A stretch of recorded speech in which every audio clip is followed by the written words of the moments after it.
할렐루야. 아멘.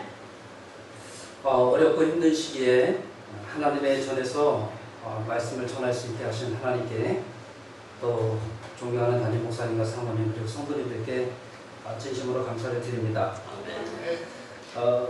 그 담임 목사님 이제 벌써 건축을 제가 선교지 나온 지 이제 13년 이렇게 되는데, 그 전부터 계속 건축에 대한 열망, 그 열정, 담임 목사님의 그 눈물겨운 헌신을 알기 때문에 굉장히 와보고 싶었습니다.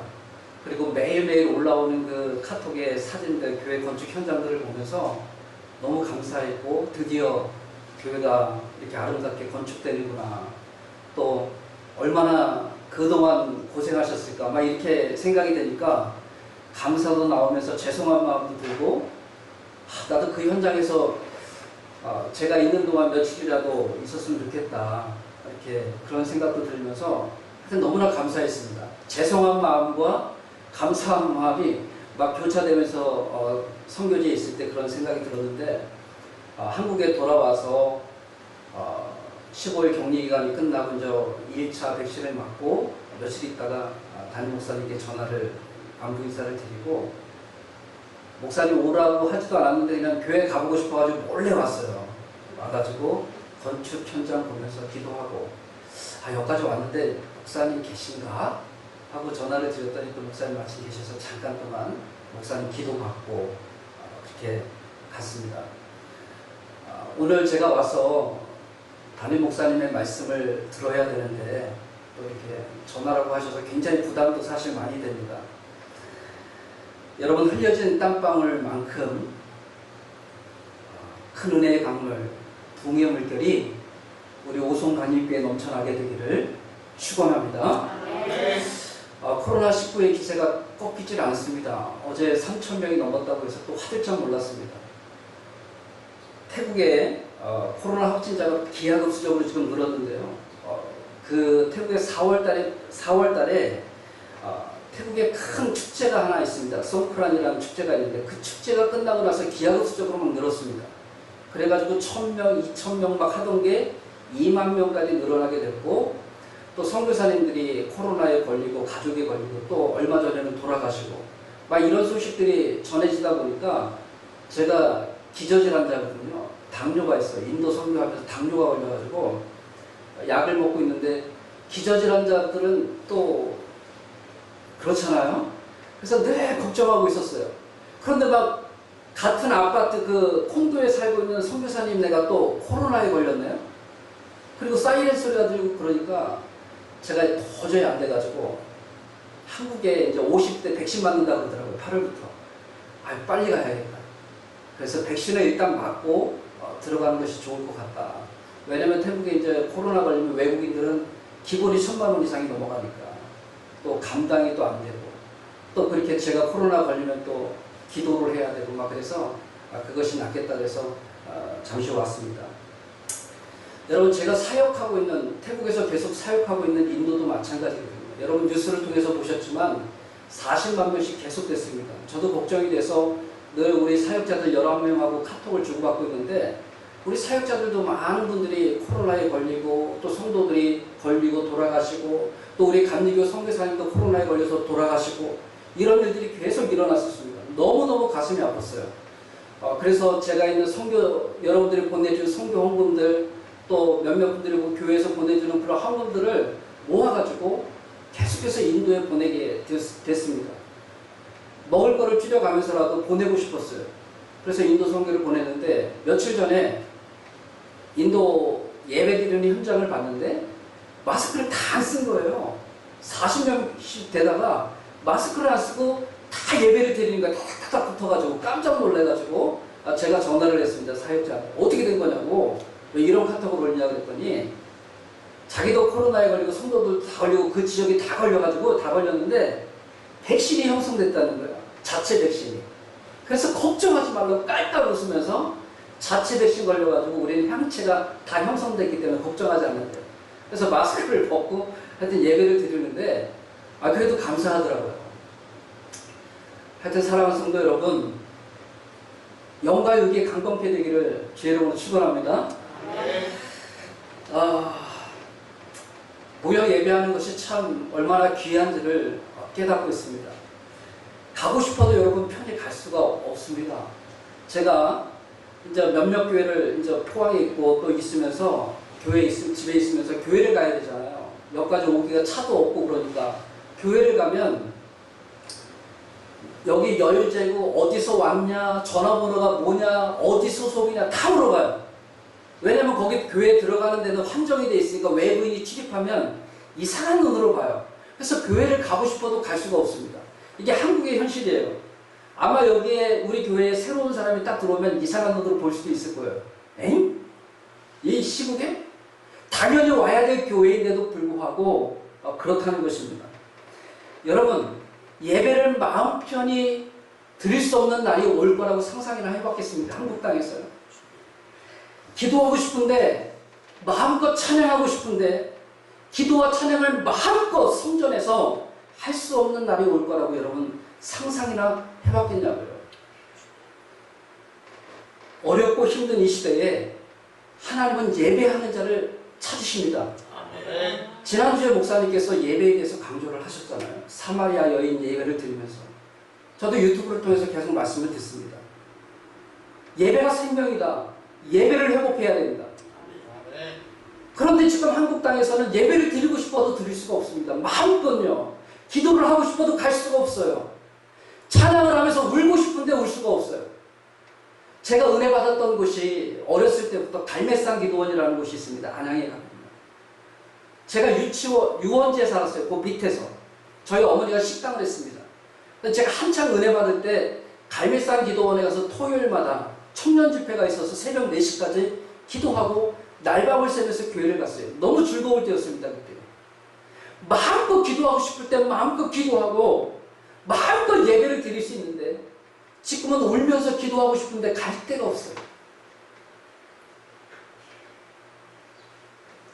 여러분, 그뿐만이 아닙니다. 코로나가 아니더라도 세계 곳곳에서는 정부의 탄압으로 여전히 예배를 드리고 싶어도 드릴 수 없는 나라들이 얼마나 많은지 아십니까? 제가 인도에서 추방당하기 직전에 왔잖아요. 태국으로. 여러분, 그 전에 많은 선교사들이 추방을 당했습니다. 저와 함께 했었던 대부분의 선교사들이 첸나이 땅에서 추방당했어요. 그리고 저와 함께 했던 사역자 중 한 명이 복음을 전하다가 목이 잘려나가면서 죽임을 당했어요. 교회 안에서. 예배 드리지 말라고, 예배하면 가만히 두지 않겠다고 그렇게 협박했음에도 불구하고 이 목회자가 하나님의 은혜에 힘입어서 나가서 복음을 전하는 거예요. 교회 나오라고. 그것이 살 길이라고. 그러자 힌두 몇몇 그 청년 당원들이 이 사람을 밤에 죽인 거예요. 죽이고 나서 교회에다가 목을 매다는 거예요. 여러분, 제가 사역하는 현장에서 일어나는 일입니다. 불에 타고 교회가 성경책에 찢겨지고, 저도 2박 3일 경찰 조사를 받고, 여러분, 가고 싶어도 예배를 드리고 싶어도 드릴 수 없는 그러한 현실적인 나라들이 많이 있잖아요. 그런데요, 그럴수록 성경은 모이기를 패하지 말고 힘써 모이라고 말씀하고 있습니다.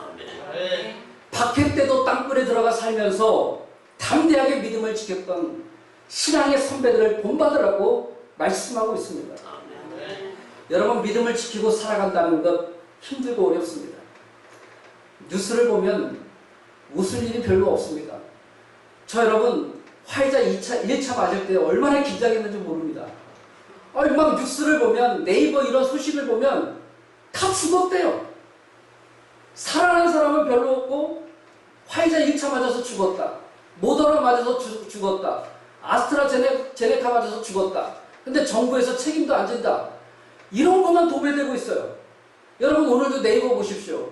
어떤 20대가 죽었다는 얘기 또 나왔어요. 그러니까 이런 뉴스들을 접하다 보니까 맡기가 무서운 거예요. 겁나는 거예요. 그러니까 2차가 이제 곧 얼마 안 있으면 2차를 맞아요. 더 겁나요. 2차는 더 아프대. 그러니까 여러분 뉴스를 봐도 그렇고 싸우는 얘기 그리고 웃을 일이 별로 없는 거예요. 겁나는 거예요. 겁나는 거예요. 여러분 저는요 죽을 고비를 목사님 말씀처럼 많이 넘겼는데 죽음에 대한 두려움은 그렇게 없어요. 근데 이 백신은 두렵더라고요. 백신은 두려워요. 여러분 그러나 별로 웃을 일 없어도 뉴스를 보면 웃을 일이 없어도 우리 믿음의 사람들은 소망의 말을 해야 될 줄로 믿습니다. 소망의 말을 자꾸 해야 되는 거예요. 그래서 여러분 옆 사람한테 우리 교회는 부흥될 거야. 우리 교회는 이 지역을 살릴 거야. 우리 담임 목사님이 최고야. 이런 말들을 계속해서 해야 돼요. 그런 성도가 살고 그런 교회가 삽니다.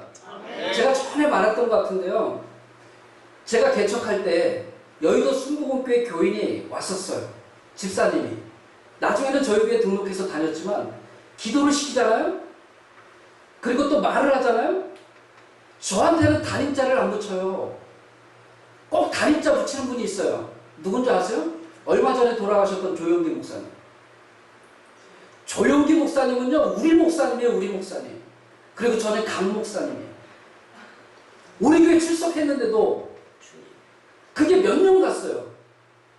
그러니까 그분들의 생각 속에는요 우리 목사님 최고라는 것이 각인되어 있는 거예요. 우리 조영기 목사님 최고의 목사님이 되게 됐어요. 우리 목사님.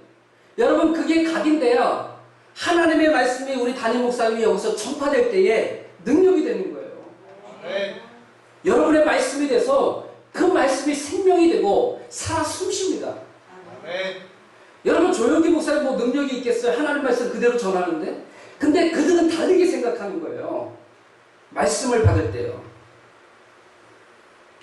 여러분 우리 장석조 담임 목사님 최고다. 자 우리 옆 사람한테 한번 해볼까요? 우리 담임 목사님 최고입니다.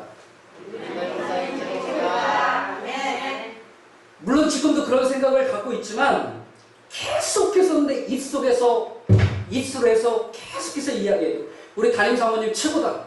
우리 권사님 최고다. 우리 담임 목사님이 입에서 나오는 그 말씀이 최고다. 그것이 최고의 능력이다. 이렇게 믿고 계속해서 퍼뜨려야 되는 거예요. 거기에 부흥의 비결이 있습니다. 예배의 능력이 있어요. 여러분 어느 민족 누구에게나 성경을 보면 사울을 따르는 자가 있어요. 그리고 다윗을 따르는 자가 있어요. 여러분 누구 편에 있을 겁니까?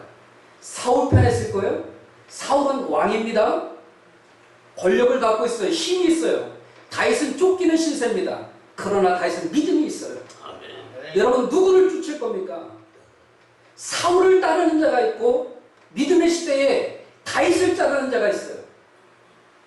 인기도 없고 비록 초라한 신세지만 다윗을 따르는 자가 승리자인 줄로 믿습니다. 대만은 세상을 사랑하여 하나님을 떠났다고 성경은 말합니다. 시대는 우리에게 점점 더 그것을 요구합니다.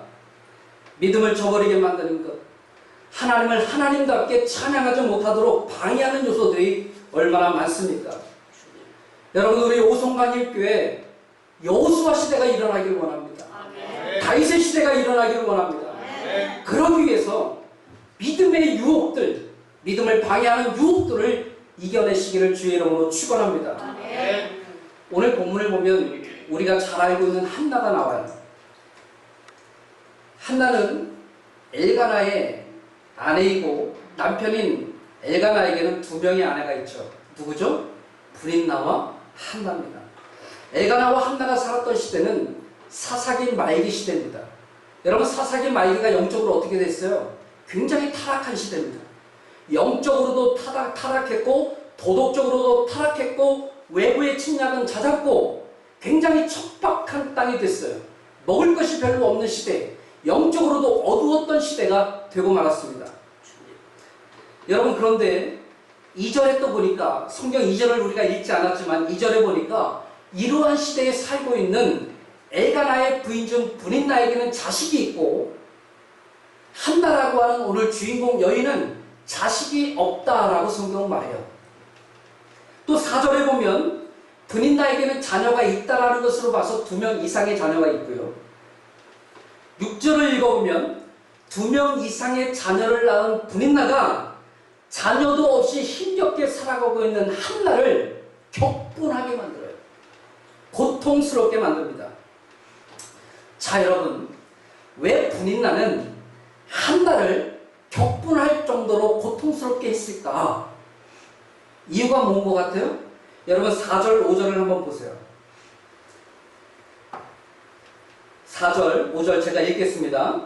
엘가나가 제사를 드리는 날에는 제물의 분깃을 그의 아내 분인나와 그의 모든 자녀에게 주고 한나에게는 갑절을 주니 이는 그를 뭐함이라요?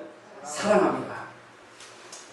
자, 여러분 1년에 한 번, 원래는 3번인데요. 그때 당시 영적으로 타락했기 때문에 1년에 한 번 정도 성소로 간 것 같아요.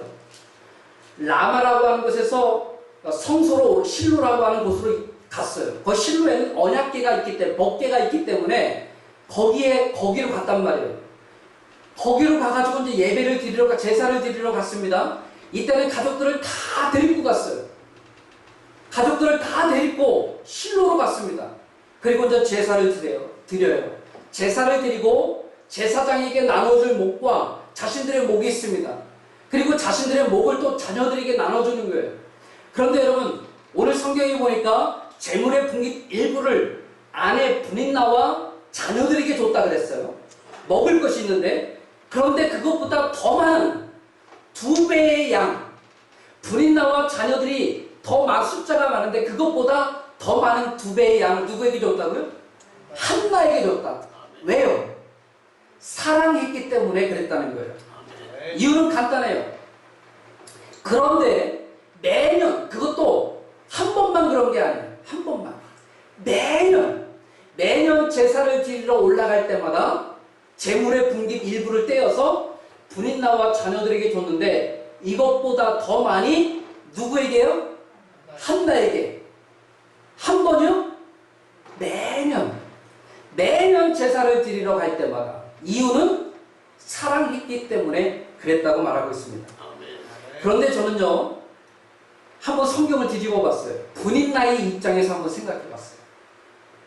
자, 여러분, 똑같은 엘가나의 아내입니다. 그리고 자식까지 낳았어요. 2명 이상을 낳았어요. 몇 명인지는 성경은 밝혀있지 않습니다. 2명 이상을 낳았어요. 그런데 사랑은 한나를 더 사랑할 뿐만 아니라 먹을 것도 한나를 더 많이 주는 거예요. 매년 자식들이 있는데도 불구하고. 자, 이때의 시대가 어떤 시대예요? 영적으로 타락하고 먹을 것도 별로 없는 그러한 시대예요. 귀했던 시대예요. 고기 먹는 게 흔했겠습니까?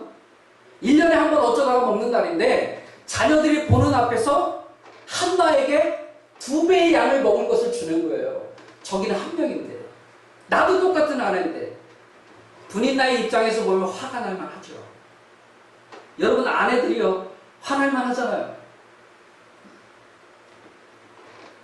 안 화나나요? 저는 화날 것 같아요. 굉장히 화가 날 거예요.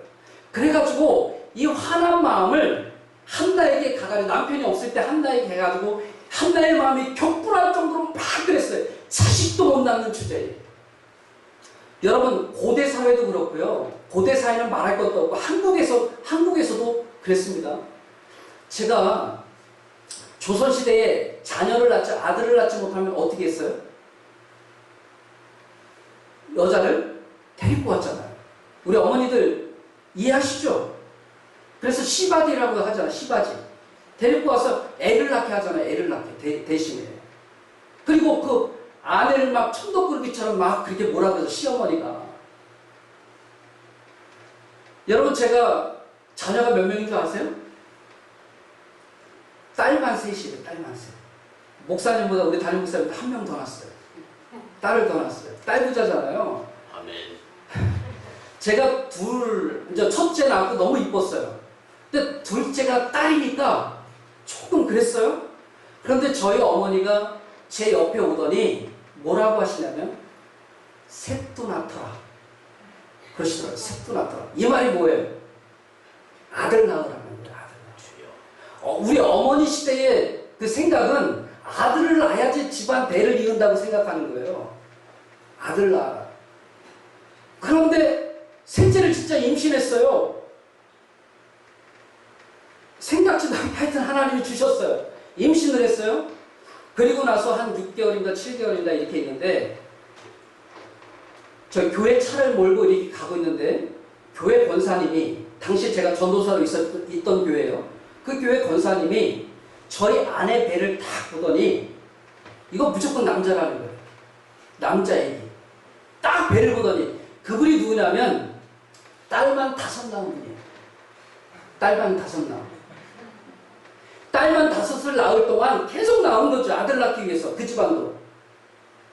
5까지 낳았는데 아들이 딸이어서 포기한 것 같아요. 근데 아들 낳기 위해서 얼마나 많은 연구를 했겠어요? 그 연구하신 권사님이 제 아내의 배를 보더니 무조건 아들이라는 거예요. 축하한다. 그래가지고 저도 내심 기대를 많이 했죠. 그리고 1달, 2달 거의 이제 만삭이 되기 가깝기 전에 함께 교회에서 근무했던 관리 집사님이 계셨어요. 근데 그 관리 집사님이 지금 영 권사님인데 그 권사님이 태몽을 꾸신 거예요. 아침에 저한테 태몽 꿨다는 거예요. 전도사님이니까 전도사님 사모님 태몽 같다는 거예요. 그러더니 그 태몽이 아들이라는 거예요. 아들. 여러분 절대로 성도의 말에 속아 넘어가서는 안 돼요. 야, 하나님이 꿈꾸게 하셨는데 아들이라는 거예요. 아들. 그러니까 여러분 딸 5 낳은 권사님이 아들이라 그러지, 그 집사님이 태몽까지 아들이라 그러지, 이건 100% 아들인 거예요. 그래서 애 낳기 한 2주 전에 병원 가잖아요. 검사를 받잖아요. 그때 의사가 얘기해 주잖아요. 보통 딱 의사가 얘기를 해주는데 뭐라고 하냐면 분홍색을 입히세요. 그러는 거예요. 분홍색. 뭐라는 거예요? 딸이라는 거잖아요. 그러더니 우리 아내가 엘리베이터에서, 저도 속상하고 속으로, 겉으로는 늠름한 척 했지만 속으로는 그렇더라고요. 아내가 엘리베이터에서 울고 있는 거예요. 눈물을 툭툭. 딸이니까. 그 셋째 딸이 저기 있잖아요. 지금 앉아있잖아요. 그리고 애를 낳았어요. 저희 어머니가 또 오셨어요.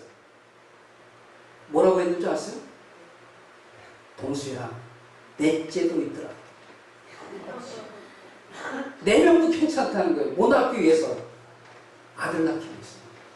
어머니 시대는 그랬어요. 그리고 전 시대는 더 그랬겠죠. 아들이 귀했어요. 아들이. 아들 낳지 못하면 죄인 취급받았어요. 쫓겨났어요. 여러분 성경에도 마찬가지잖아요. 아브라함의 아내 사레가 아기를 못 가졌잖아요. 그러니까 아브라함 눈치만 보고 있다가 자기 여종 하갈을 아브라함한테 소개하잖아요. 침상에 같이 들라고. 내가 자녀가 없으니까, 그러니까 내 여종이라도 보내줄 테니까 아들 낳고.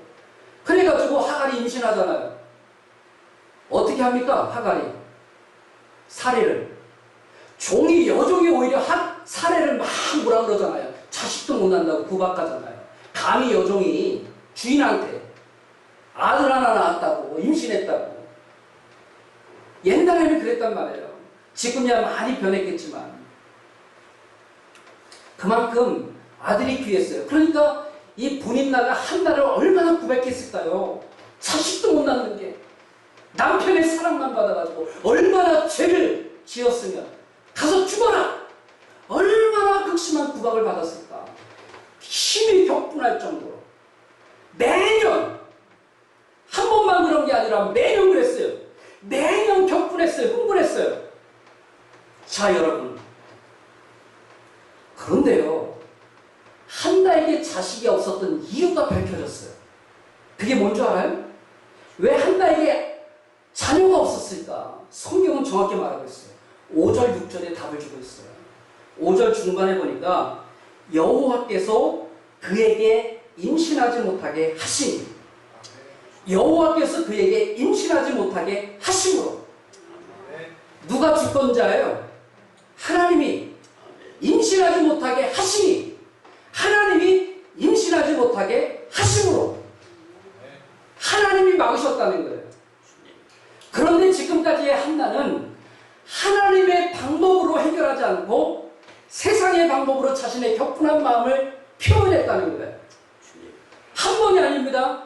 매년 하나님께서 한나의 태를 열지 않으셨는데 하나님의 계획 아래 있는데 그것을 알지 못했던 한나는 하나님의 방법이 아닌 누구의 방법으로? 세상의 방법으로 자신의 격분함을 해결했다는 거예요. 그래서 하나님은 한나를 통하여 하나님의 뜻을 이룰 수가 없었다는 것입니다.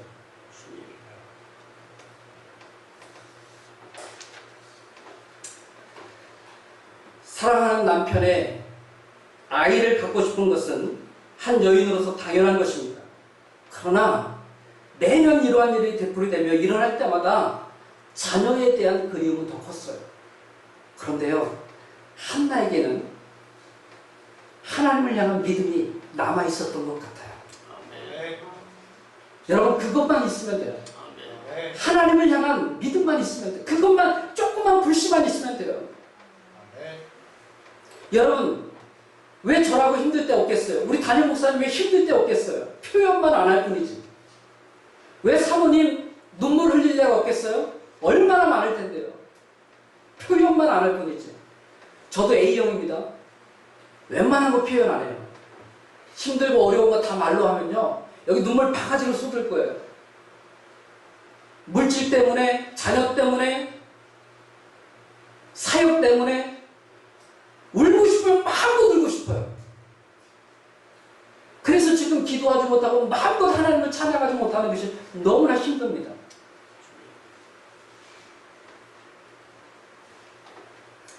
여러분, 우리는 때때로 이상한 하나님을 경험하게 돼요. 예수님을 그리스도로 고백하면 다 모든 것이 다 될 줄 알았어요. 예수님을 그리스도로 고백하면 푸른 초장 물가로 하나님이 나를 인도할 줄만 알았어요. 우리 가족을 그렇게 이끌어 갈 줄 알았어요. 그런데 여러분, 믿음으로 살려고 애썼는데도 그렇지만은 않은 것이 세상이더라고요. 속상한 일도 많고, 올 일도 많고, 자녀 때문에 괴로워서 힘든 나날도 많고, 그렇더라고요. 그런데 거기서 쉽게 포기하지 않고 하나님께 나아갈 조그만 믿음만 있으면 돼요. 네. 여러분, 혹여나 여기서 저처럼 지쳐있는 분이 있다면, 힘들어서 주저앉고 싶은 분이 있다면, 그 분노를 지금 세상의 방법으로 계속해서 풀었다면 오늘 한나를 보면서 여러분 은혜를 나누고자 하는 거예요. 우리 하나님은요, 반드시 이길 힘도 주시고 피할 때도 열어주셔요. 이사야 45장 7절에 보니까 이렇게 말하고 있어요. 나는 빛도 짓고 어두움도 창조하나니, 나는 평안도 짓고 환난도 창조하나니, 나는 여호와라. 빛도 짓고 어두움도 창조하고 환난도 짓고 평안도 창조하시는 분이 하나님이래요. 어둠이 있다면 빛도 있을 거예요. 환난이 있다면 평안도 있을 거예요. 여러분, 아까 얘기했죠. 서두에 사울을 따를 것인가 다윗을 따를 것인가. 지금은 어려워요. 지금은 힘들어요. 울고 싶어요. 막 세상을 향하여 소리치고 싶어요. 그럼에도 불구하고 다윗을 따를 것인가. 여러분, 9절에 보니까 10절에 보니까 한나가 매년 세상의 방법으로 해결했다면 이번 연도만큼은 하나님의 방법으로 해결해요. 여러분, 9절을 한번 보세요. 우리 9절 우리 다 함께 한번 읽어보겠습니다. 9절 시작. 그들이 실로에서 먹고 마신 후에 한나가 일어나니 그때의 제사장 엘리는 여호와의 종 문설주 곁 의자에 앉아있다. 먹고 마신 후에 한나가 어떻게 했어요? 일어났어요. 여러분, 슬퍼하는 자리, 고통의 자리, 괴로움의 자리에서 일어나야 돼요. 일어나는 것이 중요합니다. 죄의 자리에서 일어나야 돼요. 어디로 올라가야 돼요? 성전으로 올라가야 돼요. 어디로 가야 돼요? 오송강림교회로 가야 돼요.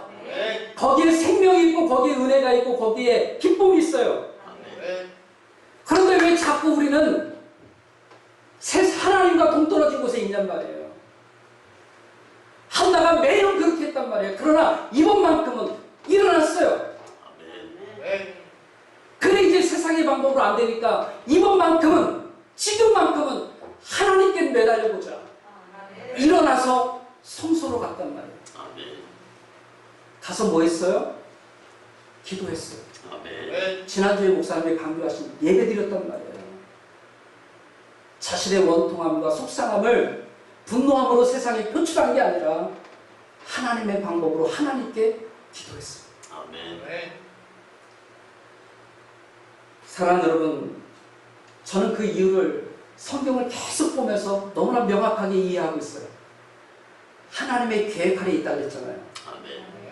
이스라엘의 영적인 침체기를 벗어날 유일한 사무엘이라고 하는 위대한 마지막 선지자가 이 땅에 태어나기 위해서는 한나라고 하는 한 여인의 기도가 중요했던 거예요.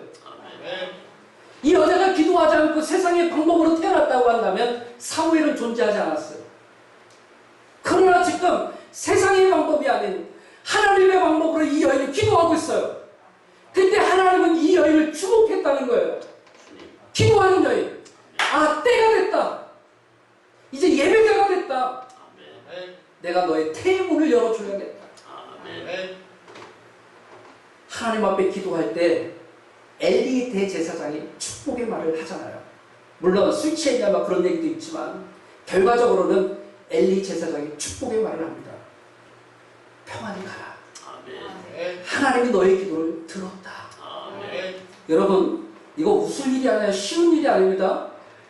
담임 목사님이 여기서 하나님의 말씀을 선포할 때 그거를 그냥 머릿속으로 되새기고 그냥 받고 가는 분이 있는 반면 하나님의 말씀으로, 생명의 말씀으로 여기고 그 말씀을 받고 가는 분이 있어요. 여러분, 제가 태국에서 한인 예배를 드린 적이 있습니다. 예배를 인도하는데 중국 선교사님, 한국 중국 선교사님이 오셨어요. 두 팀이 오셔서 저기 맨 뒤에 그 선교사님이 오셨는데 예배를 드리러 오셨어요. 제가 맨 마지막에 치유의 기도를, 우리 담임 목사님 치유 기도 하시죠. 치유 기도를 드렸어요. 아프고 힘들고 병든 자들 예수 그리스도의 이름으로 떠나갈지어다. 그렇게 매주 드리는 거예요. 그냥 저 혼자도 예수 그리스도의 이름으로 내 아픈 것들, 고통스러운 것들 다 떠나갈지어다. 예수님이 그렇게 하라고 했으니까 그냥 기도할 때도 축도할 때도 그렇게 했어요. 그런데 희한한 일이 일어났어요. 그 선교사님이 저한테 카톡으로 연락이 왔는데, 목사님, 제가 허리가 죽을 것처럼 아팠는데 다 나았다는 거예요. 희한하게 목사님의 기도 소리가 예사롭지 않게 들려서 아멘으로 확 가다가, 저보다 연세가 한 20살 정도 더 드셨어요. 어르신이에요. 선배 선교사님이셔요. 그런데 어린 선교사가 그렇게 말씀을 전하는데도 그것을 그냥 헛되이 듣지 않고 그 기도를 아멘으로 받았단 말이에요. 제가 능력 있는 게 전혀 아닙니다. 전 능력 없습니다. 그런데 그냥 그분이 순수하게 아멘으로 받을 때에 그분 안에서 예수 그리스도의 역사가 일어난 거예요. 여러분, 오늘도 하나님의 말씀을 들을 때나 기도할 때, 단에서 떨어지는 말씀을 전할 때 꼭 믿음으로 받들어 주시기를 바랍니다. 이 한나는 엘리 제사장의 말씀을 믿음으로 받은 거예요. 엘리 제사장 여러분 잘 아시잖아요. 두 아들 잘 아시잖아요. 홈리와 비니아스 다 타락했습니다. 능력 있는 제사장들이 아니었어요. 그럼에도 불구하고 하나님의 말씀으로 받았다는 것이 중요합니다. 그렇게 받고 한나가 평안히 갔어요.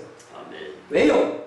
믿음으로 받았기 때문에 평안히 가서 지금까지 먹지 못했는데 먹고 마시며 평안해졌더라 그랬어요. 근심 걱정이 없더라 그랬어요. 이것이 중요한 것입니다, 여러분. 여러분, 우리 이제 힘들고 어려웠던 마음, 고통스러웠던 마음 다 떨쳐 일어나 버리시고 성전으로 올라가 하나님 앞에 예배자의 삶을 살게 되기를 주의 이름으로 축원합니다. 영적으로 타락하고 얻었던 그 시대에 하나님은 한나라고 하는 그 기도의 여인을 통해서 이스라엘을 회복할 수 있는 아들을 낳게 하시려고 하는 분명한 계획이 있었다는 것입니다. 그렇다면 우리 오송강림교회는 반드시 하나님의 계획이 있습니다. 성전건축 오랫동안 지연됐습니다. 계획이 있습니다. 여러분 예배자를 찾으시고요. 기도자를 찾으십니다. 하나님은 반드시 하나님의 일을 하실 것입니다. 사랑하는 여러분, 말씀을 마치려고 합니다. 사무엘이 들어서지 않을 때 한나는 평안했습니다. 기도했을 때 평안했습니다. 임신하지 않은 상태입니다. 문제가 해결되지 않은 상태입니다.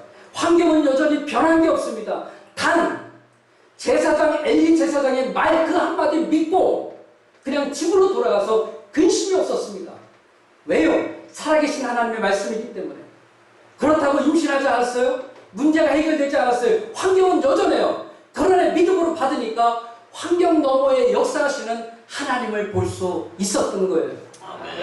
여러분, 이제 저뿐만 아니라 저도 이제 선교지로 돌아가서 기도할 텐데 저뿐만 아니라 여러분들도 상상하는 거예요. 이제 우리가 성전을 옮기면 수많은 영혼들이 기하급수적으로 막 성전문을 박차고 들어오는 상상을 하며 기도하는 겁니다. 이것은 대단히 중요합니다. 자리가 없어가지고 더 건축을 해야만 할 정도로 하나님의 살아계신 역사들, 기도하는 현장들을 꿈꾸며 여러분 기도하시길 바랍니다. 지금부터 여러분 내가 저 현장에서 저 우리 기도의 현장, 저 교회에서 건축의 현장에서 기도하면서 내가 하나님의 말씀, 담임 목사님의 말씀을 듣는 것을 꿈꾸면서 여러분 기도하셔야 됩니다.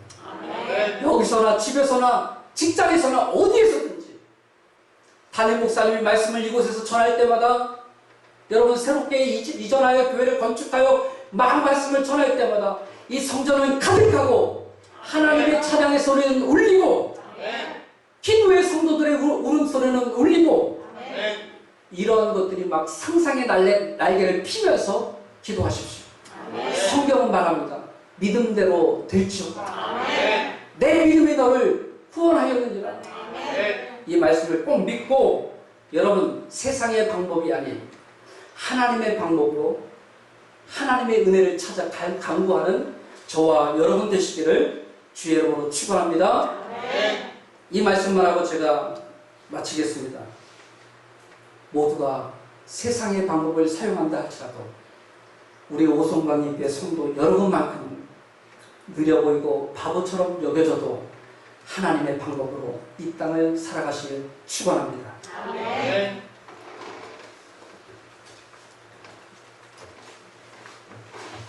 자, 우리 이제 주신 귀한 말씀에 의지하여 주의 삼창하면서 치유와 회복을 위한 통성기도를 드립니다.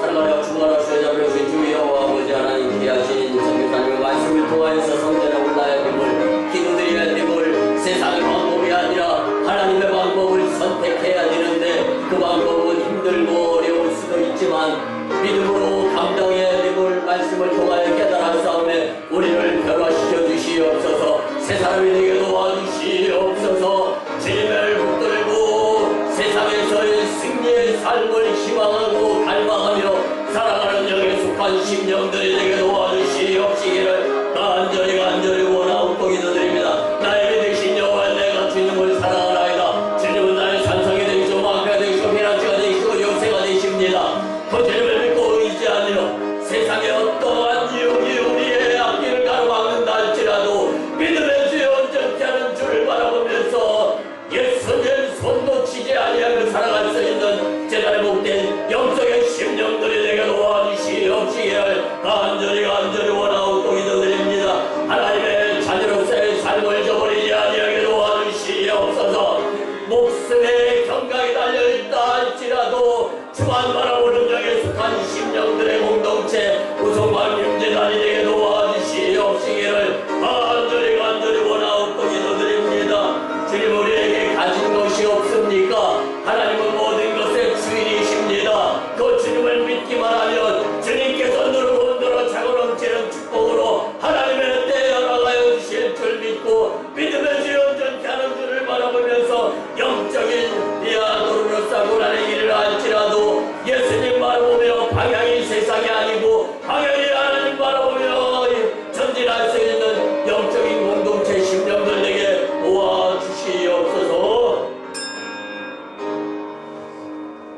고마우신 주님, 은혜의 아버지 하나님, 영적으로 세자나여짐의 시대에 예배를 드리게 하심에 감사를 드립니다. 말씀을 들을 수 있음에 감사를 드립니다. 기도해야 합니다. 9월 성숙의 달 마지막 주일에 우리 주님께서 귀하게 사용하시는 강동수 선교사님의 입술을 통하여서 성전에 올라가자라는 말씀이 선포되었습니다. 이는 하나님의 나에게 주시는 말씀입니다. 우리에게 영혼형의 강건함으로 무장할 수 있는 계기가 되게 도와주시옵소서. 그런데 하나님의 자녀로서 구실을 잘하지 못하며 지은 죄로 인하여 회개 없고 오히려 더 죄의 수렁에 빠질 수밖에 없는 인생을 살았던 것은 아닙니까? 주님과의 관계가 불통이었던 것을 회개하며 새 마음을 갖게 주님이 역사하여 주시옵소서. 세상의 도우심으로, 성령의 도우심으로 정직한 영을 선택하며 세상의 도움 먼저 바라지 않게 도와 주시옵소서. 주님, 우리에게 정직한 영을 허락하여 주시옵소서.